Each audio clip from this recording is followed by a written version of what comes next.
This is episode 114 of the Walk On Pod, where, as you can see by the title, we are joined by Juan Toscano-Anderson, and it turned out to be an amazing episode.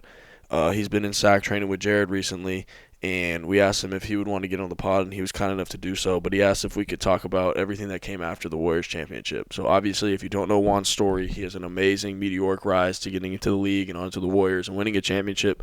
But there's life after that, and there's basketball after that. We talk about peaks and valleys in this episode, and it's a very honest and vulnerable episode, and I think it's one of our best listens. So thank you for tuning in. If you are not subscribed to our YouTube, if you're not tuned into any of our socials, if you're not notifications turned on our listening platforms, please click the links in the description below where you can find links to everything: Instagram, Twitter, YouTube, Spotify, and Apple Podcasts, and that'll take you to where you need to go. With that being said, if you're a weekly listener or this is your first time tuning in, we appreciate that you're here, and we hope you enjoy.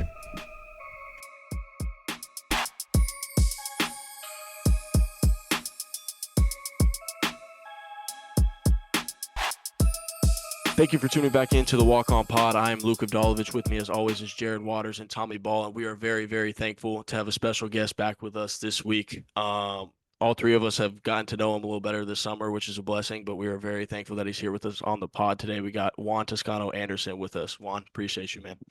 I appreciate y'all having me, bro. It's been a pleasure getting to know you, my guy. Excited to Yeah. come this year again. Yeah. Look, man, it's funny because usually when we have KI Hoops Jared client on the pod, we like to introduce him as a KI catalog member. So I can kind of put you in that, you're Yeah, he's you're in he's the hey, catalog he's now. certified now. He's certified. Yeah, like you've Let's been you've go, been in man. there, you've been in sport courts, you've been doing the thing. So no, but yes, we're very, very thankful that you're coming on here to talk with us for the next hour or so.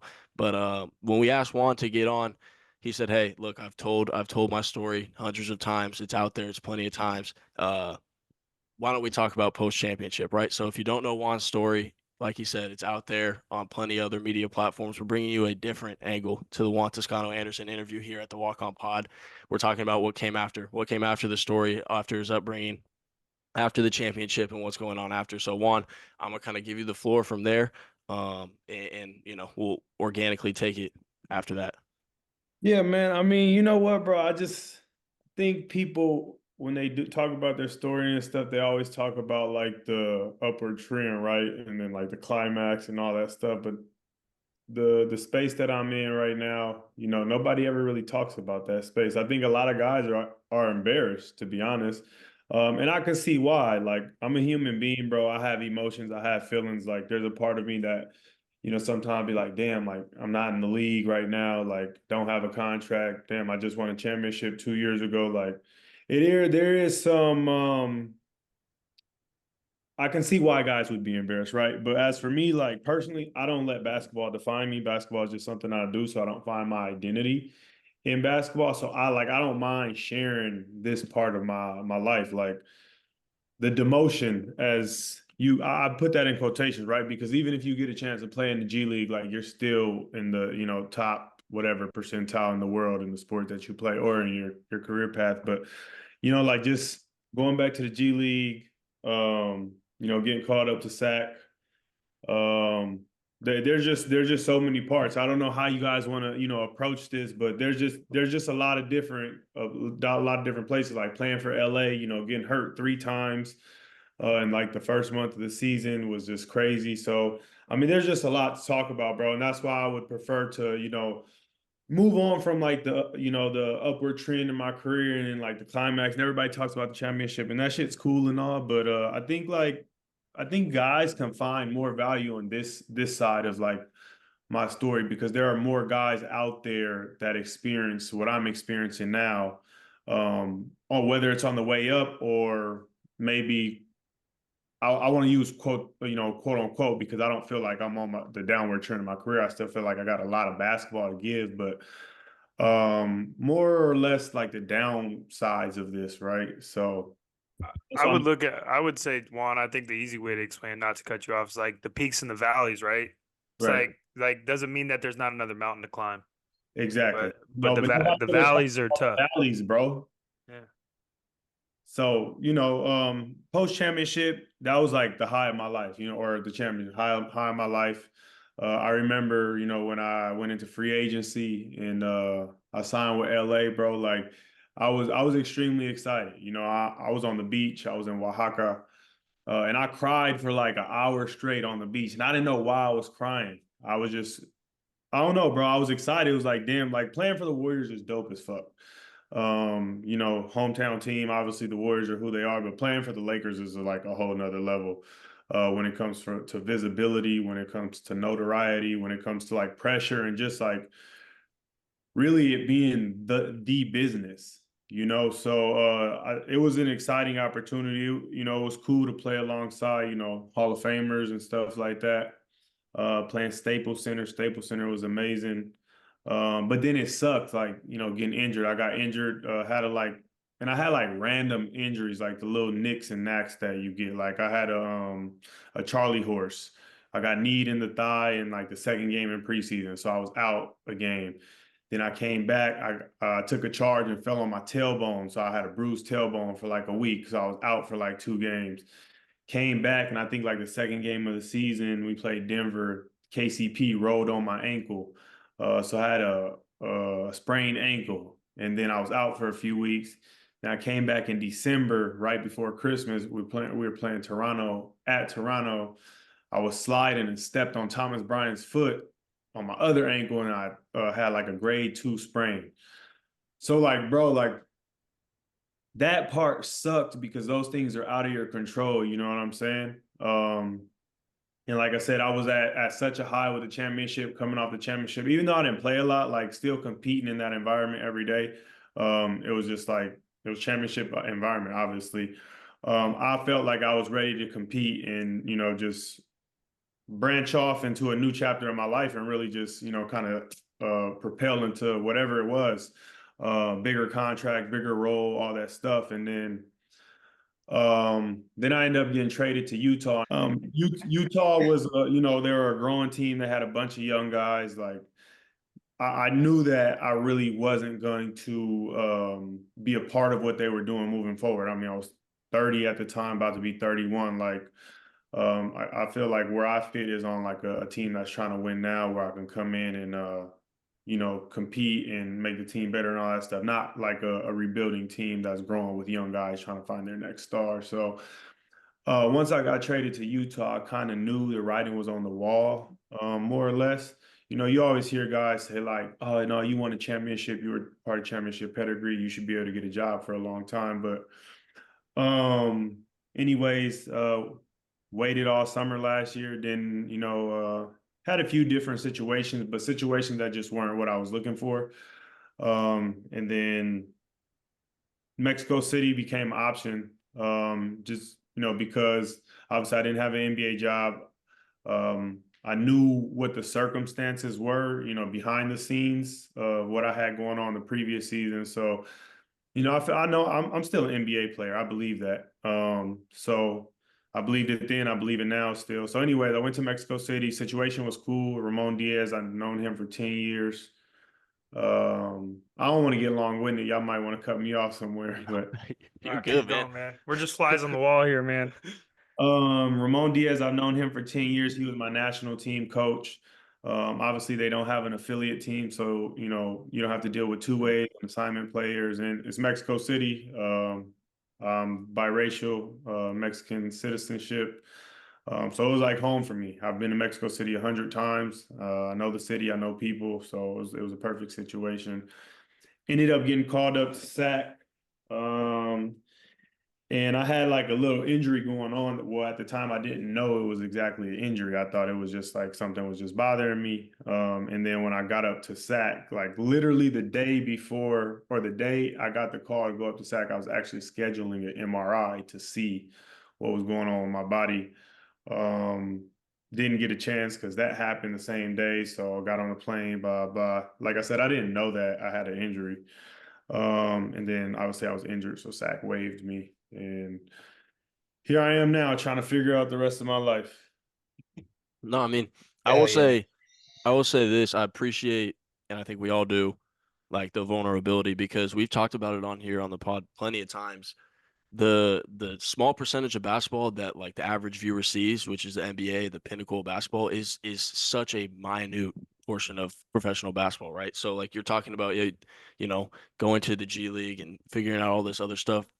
That in itself is the majority of professional basketball, either the G League or playing overseas or wherever you are, right? And so, like I said, I appreciate the vulnerability talking on it, but I will say like that's exactly kind of what we've talked about here. That like sometimes whatever it is situationally, if it's an injury, if it's history, whatever's going on that doesn't allow someone to get to that pinnacle, there are so many other lanes to fulfill that dream. And like you said, have a illustrious career, no matter what the lane is. So, I think just you said you thought you were long-winded, but that's why I think we all were kind of letting you go because it's perfect to what we were saying. Like everyone's got their own story. Everyone's got to write it their own way. It's not pretty. It's not exactly what you see on, ESPN or TNT every night. It can be a little ugly, like Jared said, peaks and valleys. So I appreciate that. But yeah, we'll definitely pepper you with some questions for sure, so you don't have to feel like Yeah. you're up there Bro, just Yeah. rambling. I just want to say this though, like, bro, like you really have to be lucky to get to the NBA. Like, literally everything has to go right in your life to get to the NBA. You know what I'm saying? Like, there's so many things that can happen to, take you off that trajectory. Like the situation has to be right. You have to stay healthy. Like every move has to be your best move. Like it has to. You can't make lateral. I mean, it's very seldom that guys make lateral moves in their career and still stay, maintain that Yeah. trajectory. But like every year has to be like a better move in regards to like whether it's, changing team, changing agents, picking this job over this job, like you really have to get lucky in this shit. So I think a lot of And people don't realize that. I think that like I was gonna say too, like it's not only being healthy, it's being healthy at the right time. Like that's like the toughest part because like I can speak candidly and I've told you this one and like I'm sure like Luke is he won't talk about it too much, but he's a diehard Kings fan. And Okay. like we're not blind. They could have sorely used you. Like they really needed you last year in the playoffs and what you bring to the table and the fact that you just weren't available like from a something that's out of your control like an injury. It's like those like there's certain guys who have extended their career 10 years because they were healthy at the right time with the right situation. Cause like Yeah. that's the thing is like you can be healthy and play and kill your first 3 years, and then it's time to get extended or time to get a new contract and something you get hurt. And then it's like now it's like, we don't know. Like, certain like you said, guys have to get lucky, but it's the timing is everything. For sure. I agree. Yeah, for So a lot of yeah. people, the stars kind of have to align for you to like really be successful. Like it's gotta, like you just said, like it just gotta happen. Gotta be lucky a little And the bit. competition's so high, there's millions of guys all over the world. And I mean, there's guys who are playing Euro League, Euro Cup, who even in G League, who can, be in the NBA and have careers in the NBA. They just sometimes don't get that opportunity, which is natural selection, right? That's just the way life is in every phase. Yeah, So yeah, I mean, I understand that. I think a lot of people lack that understanding though. Juan, when you were in LA, like I'm just curious, like when you are going through those nicks and bruises and those, the normal just bad luck injuries, is there something that you were doing or telling yourself or things to keep your mind right? Because that's again like when you're in that valley, there is another peak to climb, right? But like at some point, like from a mental standpoint, a switch has to flip to like be able to climb back out of that. Because obviously you did, like you got with all that stuff happening, like you were on roster with the Kings last year and stuff. So like when all that stuff's happening, is there something that you're telling yourself or something that you do to kind of help you get back up and start climbing again? You know what, bro? I'd be lying to you if I say, yeah, nah, for real, because I mean, I'm a human and like people always ask me, like, how do you handle this situation? How do you handle that situation? And the fact of the matter is, I don't know. I just really learn from, past experiences. And one thing like I've learned most importantly is just to like really like take a second and really digest what's happening or, what happened. And I've recently learned that, right? Like I'm a young man. I'm 31 years old, new dad. Like I'm not gonna sit here and act like I got it all figured out because I'm far from that. At that time, bro, like it's LA. LA's different, bro. Like we're talking about the Lakers and LeBron on ESPN every single day, and there's just a lot of pressure there. So like you don't really get time to just like breathe. Like every second of every day is consumed with like, damn, yo, I'm about to get traded. Like when I was on Golden State, that was the first year, or when I was on Golden State, we weren't losing like that. Like we started 0-10 to start the season in LA. That it was like, yo, we got to trade the whole team type shit, you Yeah. know? So, and then obviously I was hurt and I wasn't contributing. So I'm just like the whole time I'm there, I'm like, I'm stressed. I'm like, damn, like, I didn't play last year when I was in Golden State. Even though we won the championship, I didn't play. So like this was the year where a team like gave me an opportunity. It's like, okay, you can show. Anyways, I don't know what they said behind closed doors, but I don't know the business, but I know the business. So I was understanding like, okay, shit, I'm missing my audition. I'm hurt. I can't really, and we're losing. So like I could be a bright spot for the team, but I can't even be a bright spot because you know, I was hurt. And so I was just stressed out, bro. I don't know. I was stressed out every day for real. Yeah. But the only thing I know what to do is just to keep working, right? Like in this business, like people always say, how do you reach your dreams? And people are always like, work hard, work hard, work hard. That's not the secret. Now you don't have a chance if you don't work hard, but you know, if you do work hard, that doesn't guarantee that you're going to be successful. So that's the only thing I know in my life. That's kind of like how I live my life. Like when I don't know what to do, well, I know like the non-negotiable is like the work, right? Like just keep putting in the work and just keep trying to stay ready. Now I was going through a whole bunch of shit like in LA, bro. Like I got hurt, I lost my confidence. I was just struggling mentally. But I was doing that to myself, and that's one thing I've learned about like just getting through stuff. Like I said, I'm learning, right? Everything's not always as bad as it seems, but things aren't as always good as they seem, right? And like we were losing so bad, and there was just so much shit going on. I don't think like people when they look at it from a grand scheme of things, they're like, "Oh, this is Juan Toscano-Anderson's fault," and I always felt like, "Damn, it's my fault." Like I'm hurt. They're probably showing up for my, you know what I'm saying? But Yeah. things are not always as bad as they seem. So, Yeah. to answer your question, bro, like I don't really have a way that I get through things. I kind of just figure them out on the fly after like stepping back to analyze a situation, bro. I don't have like a secret to or a method yet, at least. I think that's really cool to hear because a lot of people will come on here and not even necessarily here, but a lot of people in life will like act like they have it figured out, like, oh, this is what you got to do when Fucking shit mind, hits the fan. But bro. that's like everything we've talked about already since you've been on here is like you really just you're rolling with the flow, like, and that's great. Bro. And that's life, bro. Like that's really life, and I appreciate that a lot. I appreciate you saying that.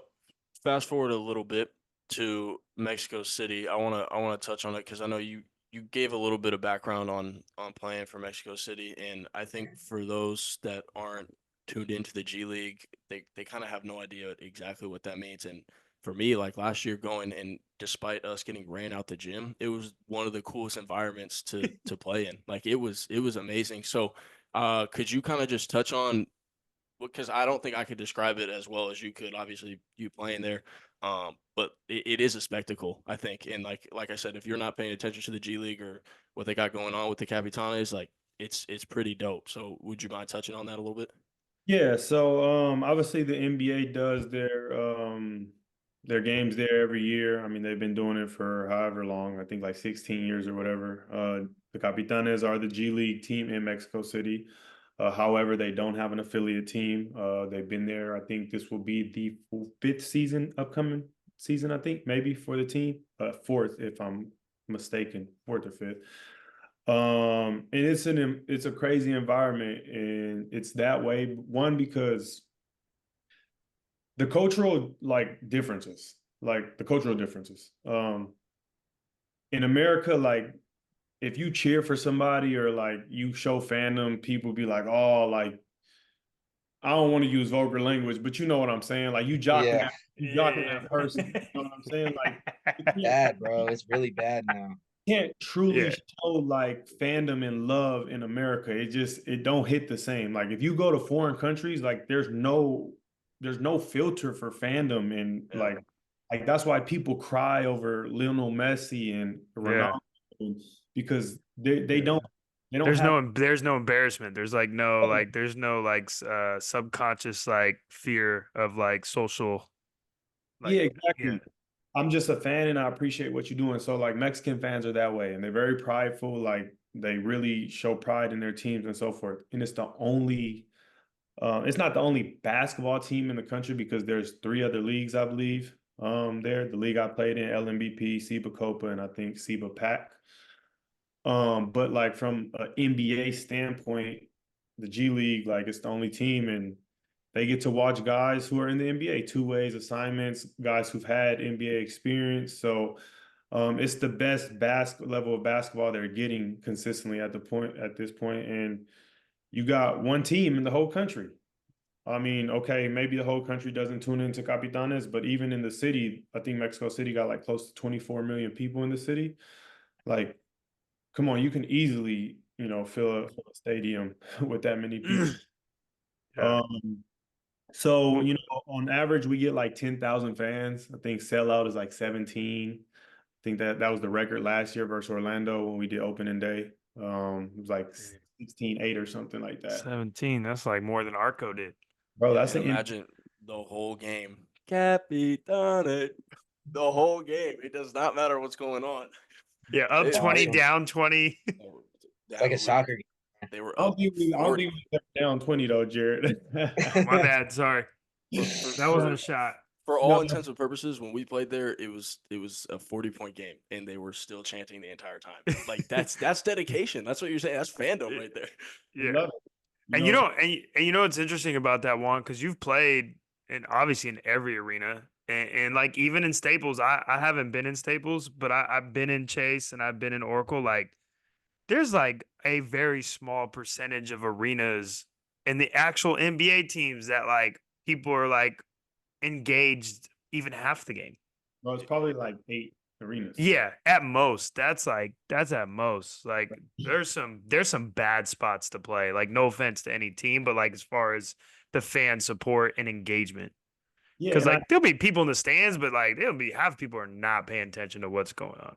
also I think it's those social standards too. Like people don't really want to cheer because they don't want to look lame or Yeah, yeah. so I think that has a lot to do with it as well. But Mexico City's dope. It's incredible, man. I love it. And like I said, I've been on teams where I played with superstars and Hall of Famers, and like I hear people chanting their name, and I'm like, yo, that's cool. That's dope. But then you go to Mexico City, and it's like you got 15,000 people chanting my name. Like I love that shit. Mm. It's an incredible feeling. So And isn't tell me if I'm what's the elevation there? It's crazy, right? it's like 72. You just go down there just to get ran out the gym and you can't breathe. Oh You my got goodness. to win the game. You got to win the game in the first 5 minutes. I learned that when I was playing FIBAs with Mexico. We played Team USA there in 2018, and I was so locked in the game. I didn't even know the score until the first media or something. We were up like 22-2 or something like that. I looked up. I said, "Oh yeah, we're gonna win this game." Um, the elevation was just kicking their ass. Luke, Yeah. I'm sure you felt it when you were up there. Like, and you can't, you don't, like, you can't train for it, bro. Like, you can't prepare for it. No, it's funny. So, not that you would know. So when I went to NAU, they are at 7,000 feet too, and so it was a familiar feeling of feeling like I'm out of breath, but I'm trying to breathe. But like you can't, like you're saying, you can't get used to it. So like even when we would have road trips there, we'd be gone for 4 or 5 days. We come back and have a tough practice, and we'd all be dying. Like you can't like. It's something. The second you go back to sea level and your oxygen levels get back acclimated, it's over with. So it's like and I remember because we were shorthanded that game too, and yeah, it was bad. It was bad. There's a whole other backstory to that though. Yeah, what does Denver play at? Like 52-80. or something like so that. that's way worse. Yeah, Yeah. no, it's way worse. Well, It's a that hike. bro, that was the funny. I remember you called me after you guys went down there. You're like, yo, bro, we just got blown out the gym, and we had 7 guys, and it was like 7,200 feet above sea level. It's It's like, crazy. Look, That- it adds to it. It adds to the spectacle. That's for sure. I had another question on Go that, for but it. go ahead. One, it's good that we've been doing this a little bit, so this works out good.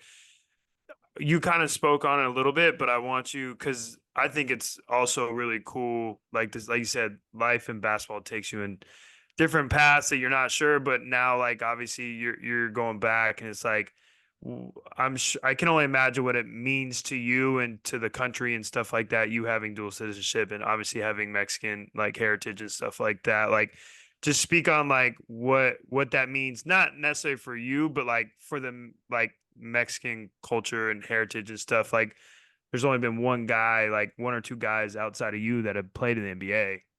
Well, there's 6 total now. Oh, 6 total now. Okay, all right. Horacio Llamas was the first.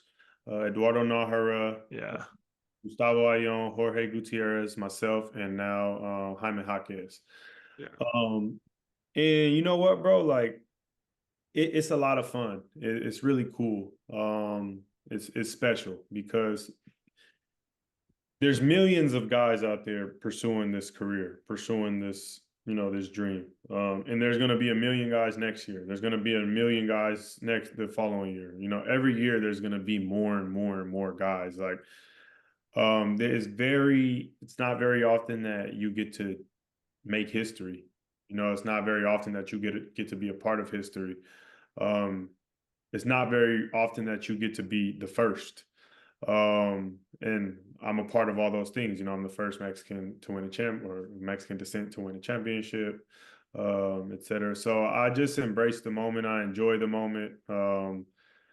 Now that I have a son, it's a lot more special because I want my son to be able to see who his dad is and what his dad does, and just to feel that impact, because it's an incredible feeling, bro. I mean, I got 500,000 followers on Instagram. I'd say probably 380,000 of them are Mexican kids. Like, the love I get Huge, from yeah. Mexican kids is it's incredible. And obviously, people who know my story or who don't, my 3rd grade teacher, she put me in Warriors basketball camp. She was Alvin Adams, or she is Alvin Adams' wife. Rest in peace to Alvin Adams. She put me in basketball camp. She changed my life just with a small gesture, So that was really special to me. And I aim to like have the same impact on a kid's life. Whether it just be me, exchanging an interaction with them, or, like I do basketball clinics and stuff there. I have a foundation. I do philanthropy work and stuff like that. So I just enjoy the moment because I know, bro, at some point, like there's going to be another Mexican superstar or another superstar in general that they look up to, right? So I know it's not going to be me forever. I wish it could be me forever, but my day's going to, my playing days are going to come to an end. And there are going to still be people that appreciate what I do and appreciate what I've done in history, right? Like first Mexican to compete in the slam dunk contest. Obviously, like I said, first to win a championship. So, there'll be people that appreciate me 20, 30 years from now for that. But like the kids then won't know who the hell I am. So, like I said, I just enjoy it, and I embrace it, man. It's really cool. It's special. Yeah. Still No, bigger than I think basketball, that's for sure. yeah. Do you feel like now, like, do you feel once, being where you came from, that is super diverse, being like from Oakland, and like obviously there's a huge Mexican community there, and then obviously translating that into playing for your hometown team, do you think that there's been a big shift in the Mexican culture to basketball? Obviously, and then you're at Capitones too. So it's like, do you feel like there has been a elevated shift, kind of like what we've seen in Europe and stuff like that? Yeah, for sure. Obviously, they're many years behind, right, in regards to like the infrastructure, the just people putting money into it, the leagues, infrastructure altogether, right? Yeah. They're many years behind, so it'll take some catching up to do. There's not many funds being put into basketball because hasn't really shown for much yet in the country, right? Like kids aren't pursuing it to go to college or go play pro. Like soccer is the thing. Everybody wants to play soccer. Um, so I think we're still some ways off, but definitely, I mean, they got NBA stores there. Obviously, like I said, they got a G League team there now. They got the NBA games there every year. Adam Silver is talking about putting Putting a real team, putting a full team there. yeah, and I mean, I don't know the exact statistics, so I don't want to overspeak, but Latinos have like a major buying power in all of sports.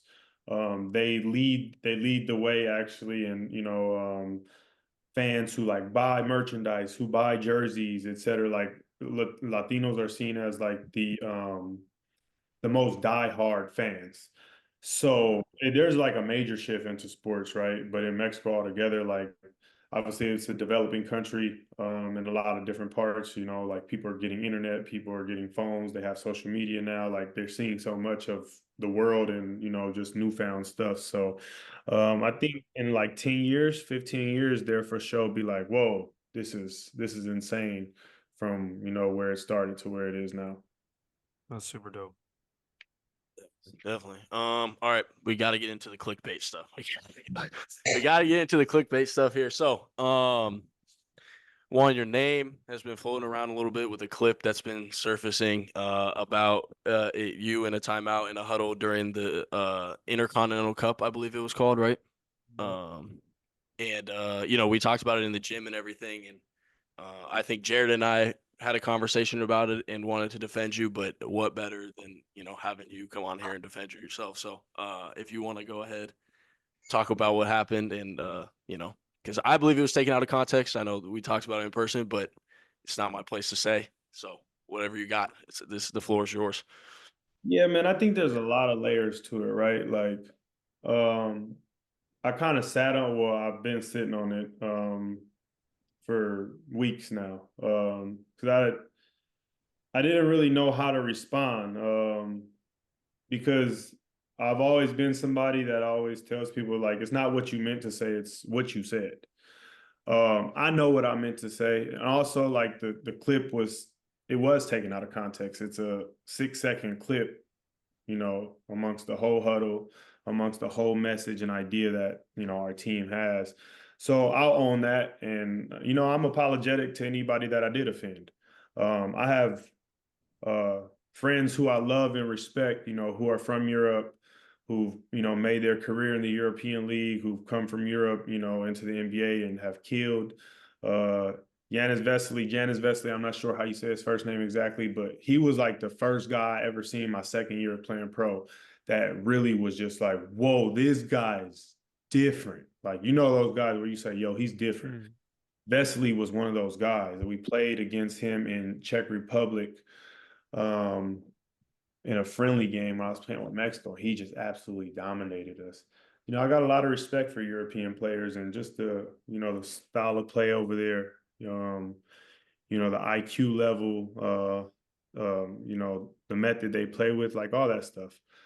So I really wasn't trying to disrespect, EuroLeague or ACB. At one point, my dream was to play in the ACB or try to at least. Obviously, I got lucky, right? Like I said, you got to get lucky in this to make the NBA. I'm still have dreams of playing in the EuroLeague one day, maybe.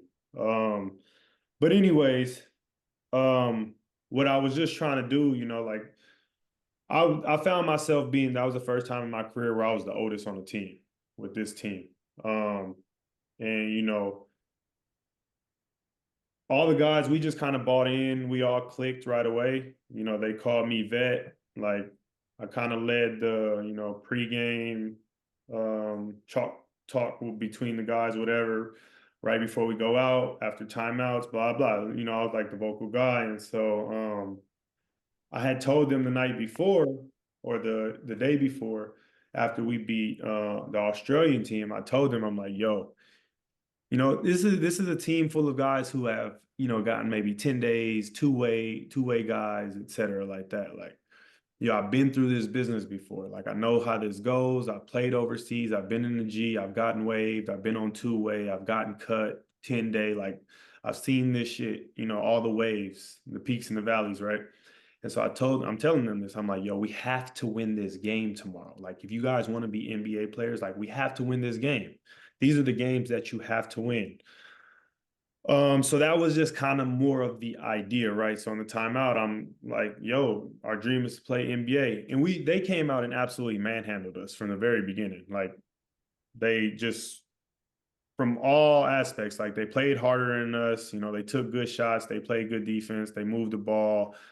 You could tell they had an extra, kick to them. And maybe because I said the NBA was the second best league in the world. That's a different conversation for a different day, right? But my message was just more so like, yo, if you want to play play in the NBA, like, you have to I don't want to say you because it wasn't anybody, it was us collectively.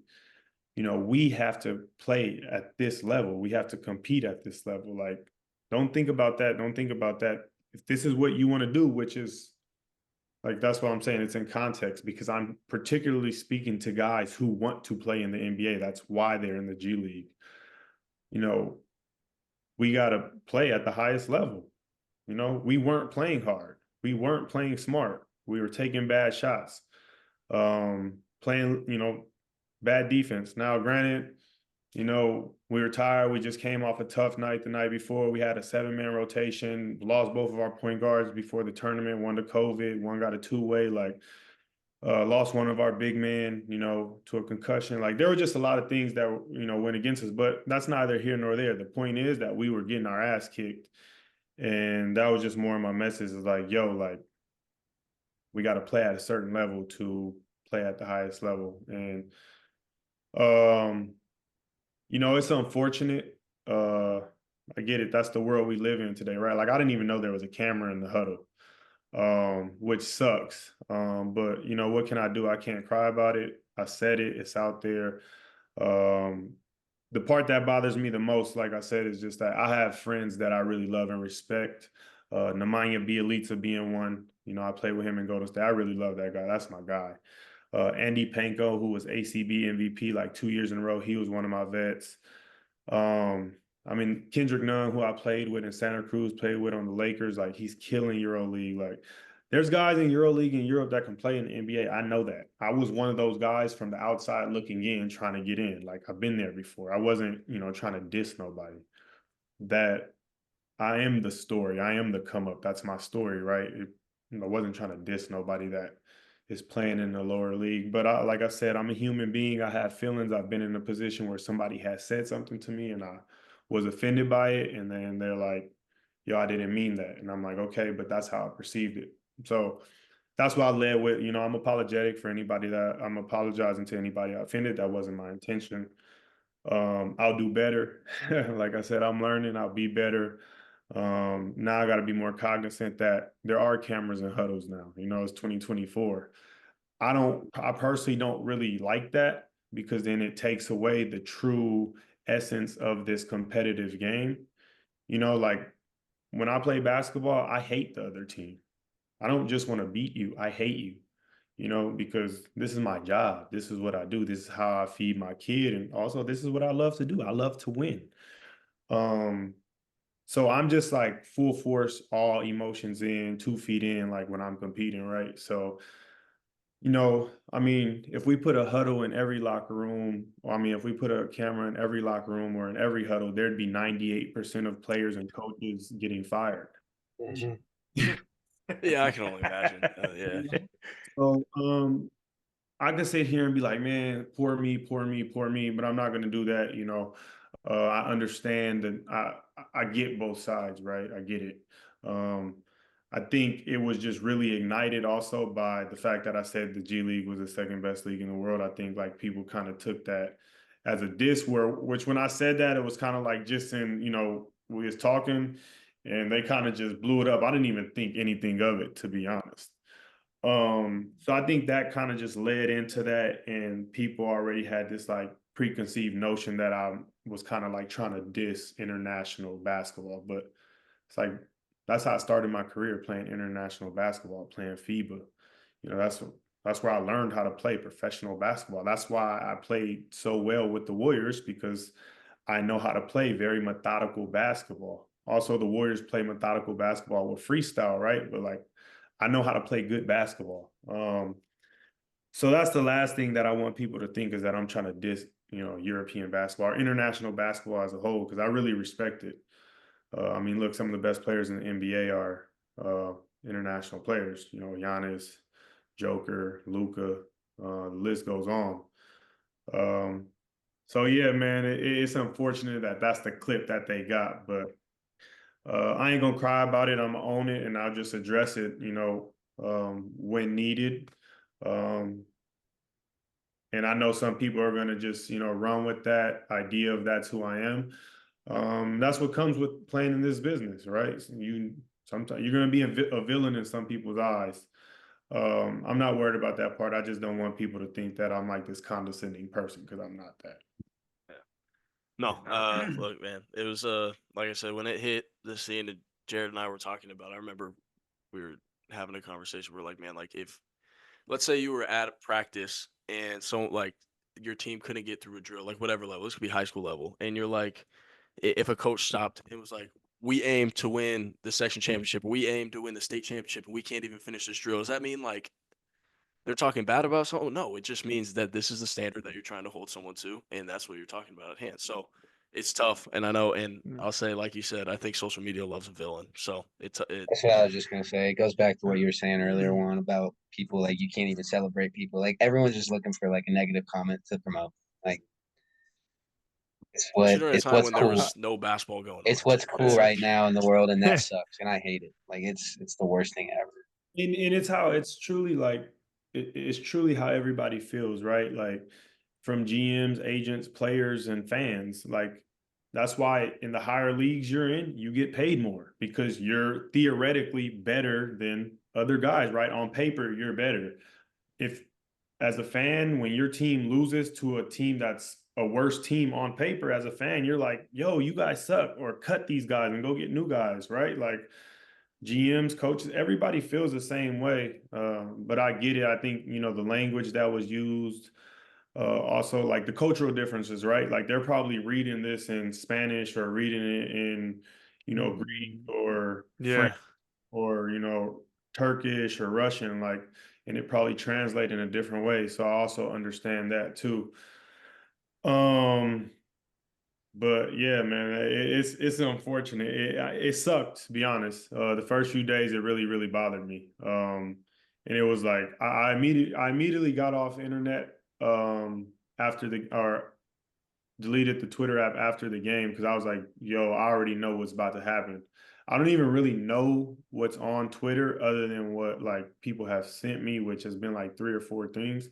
I don't even know like the dynamics of it. I don't even know how much of a black hole it is. I don't know what people are saying exactly.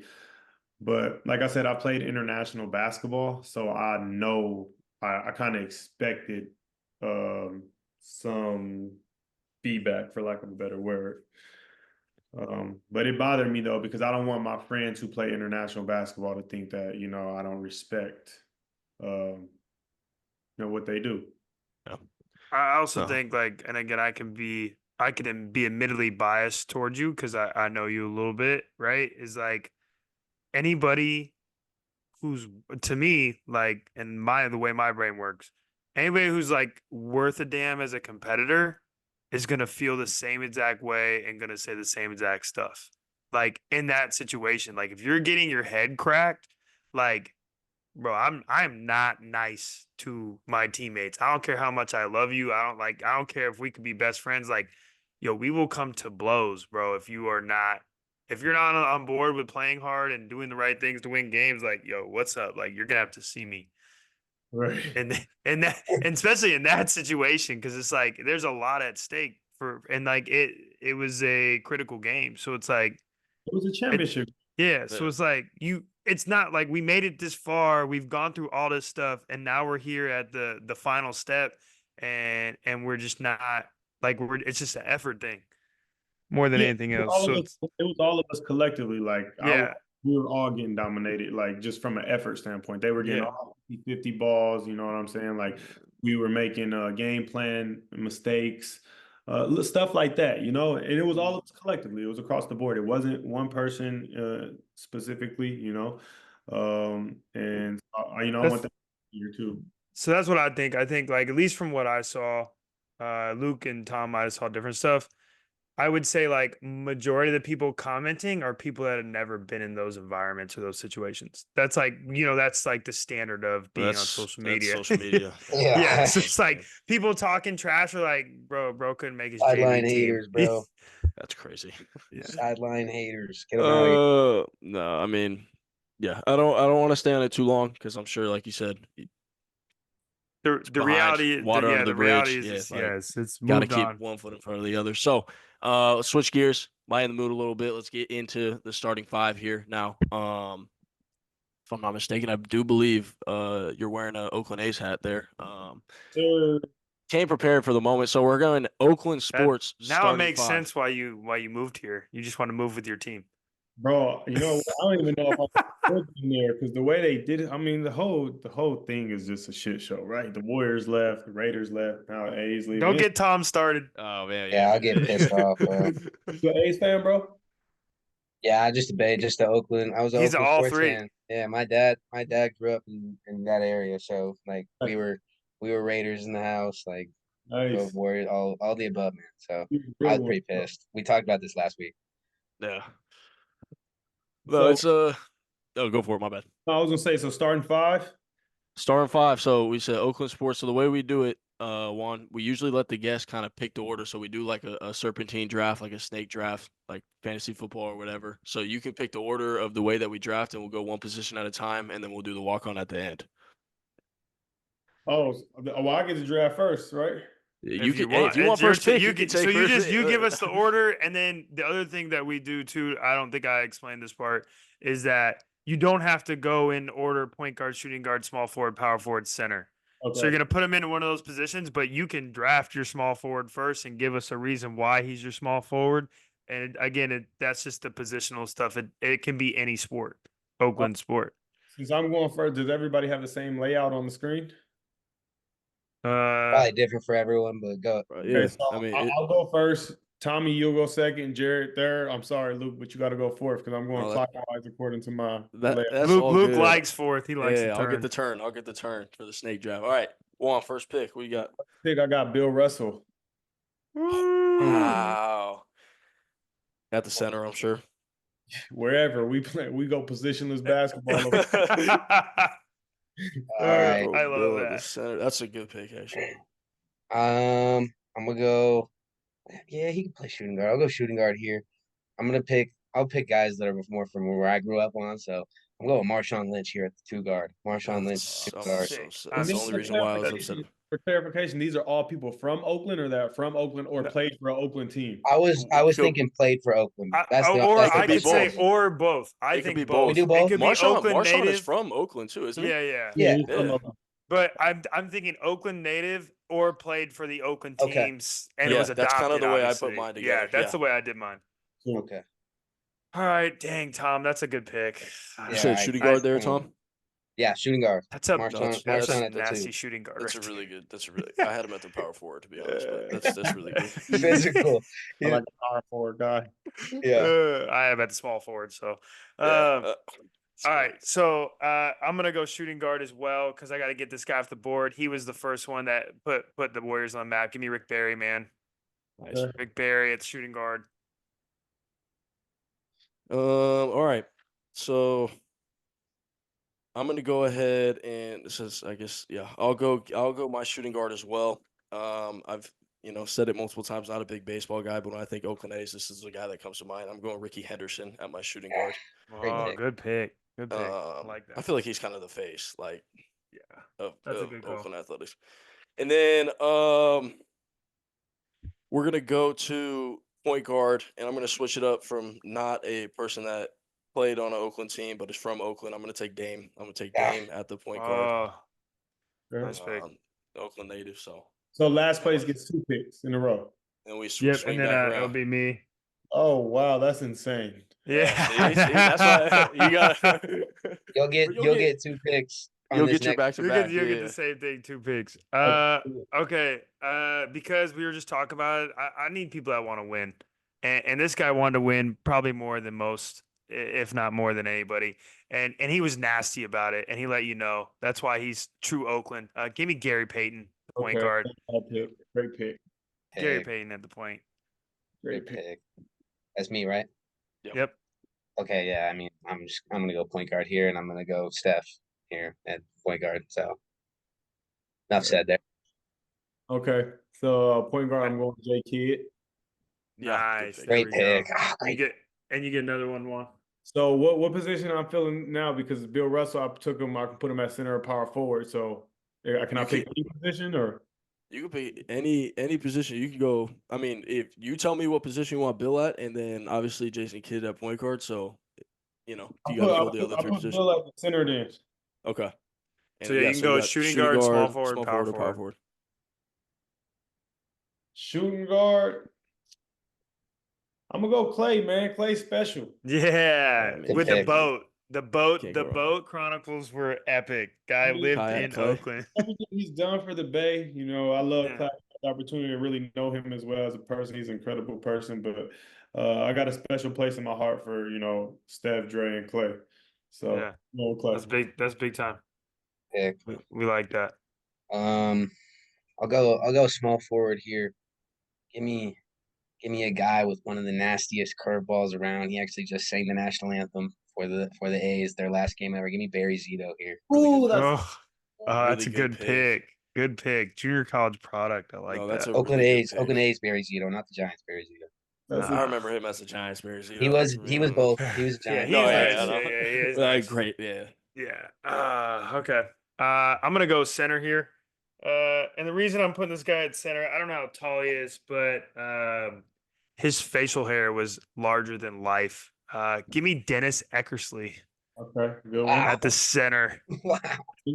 Oakland A's. He was on the last team that won World Series, right, Tom? Yeah. When even was that? That was 87, I think. a long time ago. Maybe 87 or Uh, 88. It's one of the two. I thought you were a fan, Tom. Come on, bad. Tom. No, I'm just kidding. Tom was okay. born like 15 years after. Yeah, that's 87. That would have It's like, been man, if I literally remember 15 watching years. that one. No, longer okay. than that. Actually, my math was horrible right there. Okay, I'm Good gonna Lord, I'm go. old. I'm gonna go with my center here. Similar to Jared, I don't really know if he kind of fits at the center spot, but I think his impact for not only the team but the city of Oakland, rallying around the team was center-like size. I'm going Billy Bean.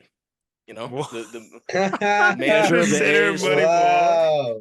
manager of the A's on their win streak, man. I feel like, look, like there's a movie about it for a reason, right? There's a movie about it for a reason, and Yeah, I that's think nice. I like it. again, No, I I think when like a lot that. of That's a people think great pick. Oakland A's baseball, they think of that. So, give me Billy Bean at the center, and then we're gonna go. I gotta make some audibles here.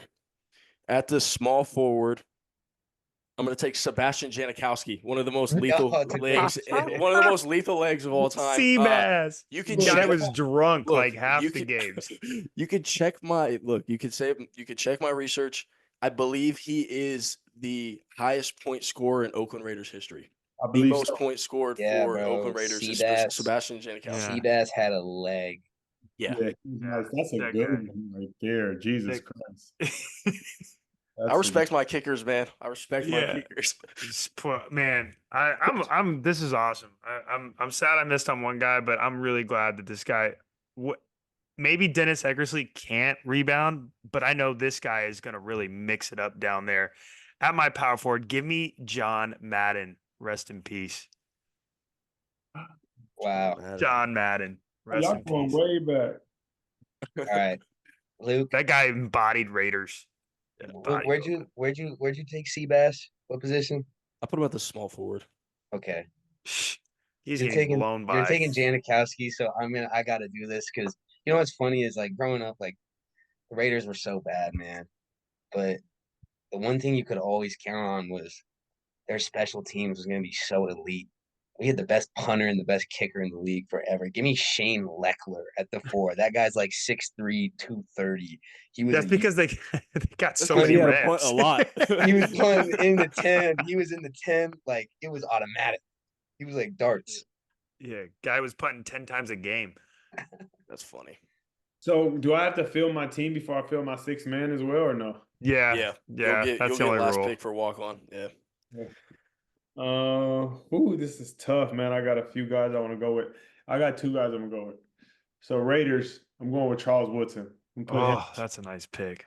I'm playing him on power forward, small guy. Yeah, that's a good pick. Tough. Lockdown defender. Yeah, lockdown defender, exactly. Can guard multiple positions. And then for my small forward, probably doesn't fit the criteria for a small forward, but I'm torn between 2 guys, but I'm gonna go with Miguel Tejada, third baseman. Oh, nice. Dang, that's a good one. Pick. One of my favorite players for the A's. So That was nice. Yeah, he was cold. he was good. He was good. I really enjoyed while he was on the team. That's how I know, like, if a baseball player was really nice, because for how the lack of following I have for baseball, and I know them, that means Yeah, that if you know the name. Yeah, they're doing their Sure. job well. Hey, it's October week. You got to start watching baseball now. Yeah, this is the time to watch. You're right. All right. This is an easy pick for me. I'll go center.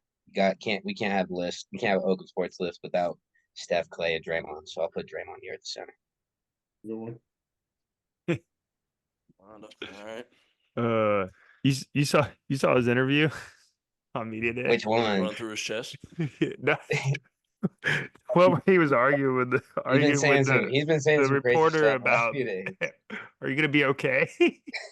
No, I didn't see that. That was crazy, bro. That was a crazy thing to say, and the reporter really doubled down, and it was funny.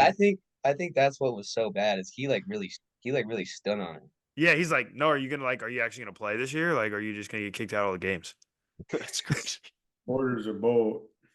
That I had never seen a reporter. No, he really stood on it. Like he was not letting go.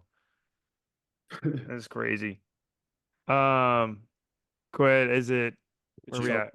For you, Jared. Yeah. Okay. Small forward. And Marshawn Lynch really, I really lost a staple right there. I'm really sick that he's not at my small forward. I do have some, all right.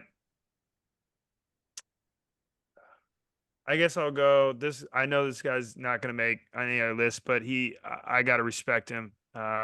He got it out the gutter too. Oakland guy, went to a small school, ended up winning a couple championships, became a good coach. At small forward, give me Brian Shaw. Nice. UC Santa Barbara, shout out. Yeah. Nice. He was in attendance when Bishop O'Dowd ran the Visitalago Eagles out of the gym my junior year. Wow. So, because BJ was on the team. So, yeah, that's nice. I got power forward left. I had to make some audibles. I don't really think this guy kind of fits the power forward mold, but he's a powerful guy. So we can fit him in there, and we're gonna run a four-out offense anyways. He's a weapon out the backfield. Give me Marcus Allen at my power forward. Nice. Dang, I'm going way back. I mean, look, obviously it's before my time, but Marcus Allen always gets incredible Madden cards each year, so that's how I definitely know about him. Now we're gonna flip to walk on. Now walk on. This is this is gonna be an interesting one for sure. Boy. But I'm really glad that I got first walk on pick because it's gonna be a statement pick right here. He was on the We Believe Warriors, and now he is the Warriors GM. Give me Mike Dunleavy Jr. at my walk on pick.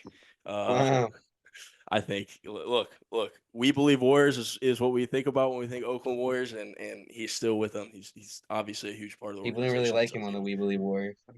I'm just saying, man, he was there. So give me Mike Dunleavy. I might Jr. throw this shirt in the garbage. Yo, come on, man. Hey, come on, man. Hey. Let's keep it cordial over there, Waters. Come on. Still trying to get jobs, Jared. Come on, man. Come on. My career's over. It doesn't matter what I say. There's that great picture of him getting kicked in the face back in that era. You see that one? Great picture. That's crazy. It's funny as hell, bro. I'll send it in the chat later. What'd you say? Oh, when we got shoulder checked by Giannis. By Giannis, that was crazy. Yeah. Yeah, yeah. Yeah. That That was was nice. yeah. That's that what was we need he out of got a lucky. walk-on, man. That's what we Hey, need out of a walk-on. that was Just skinny Giannis too. hard That was a nosed, fluffy yeah, Giannis. competitor. All right. I knew this guy was gonna be my walk on from the time we made this. This guy looked like a walk on, kind of ran around like a walk on, and believe it or not, there's not many guys can say this. He was the starting quarterback for both Bay Area teams, so I got to give Jeff Garcia his love, man. Nice. Jeff Garcia is my walk on. Okay. Garcia. I forgot about Jeff Garcia.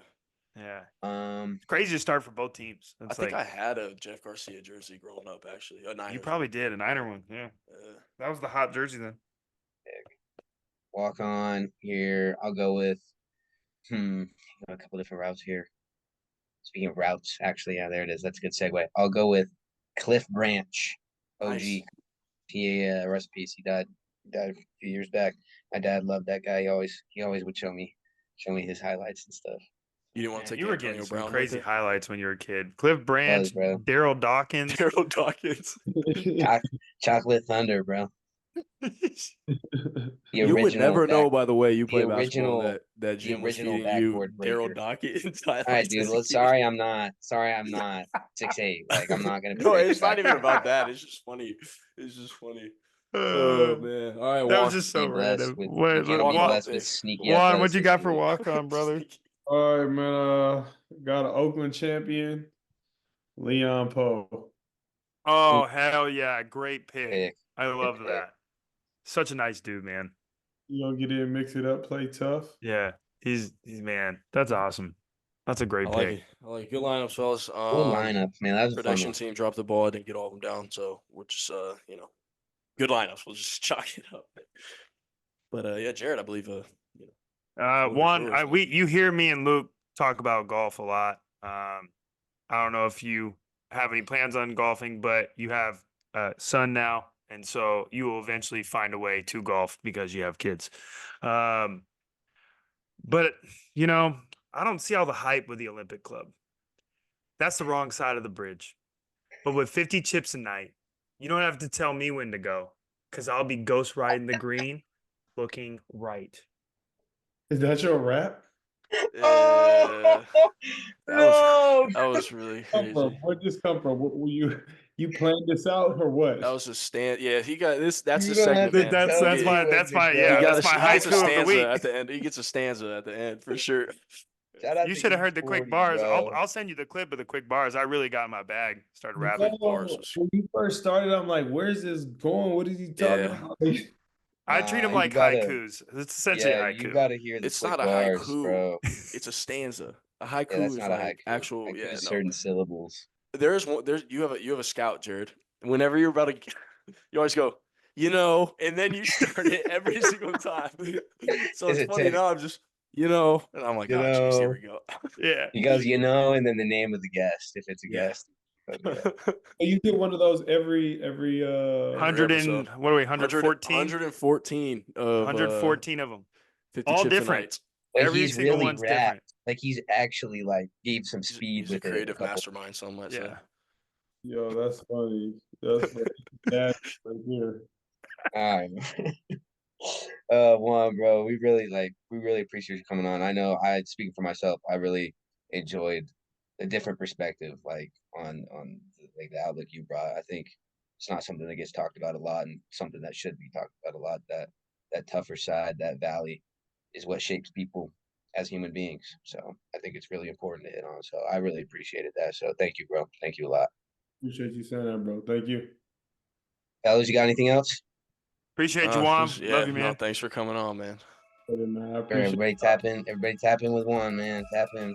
As always, these are your favorite walk-ons, episode 114, and we're walking out.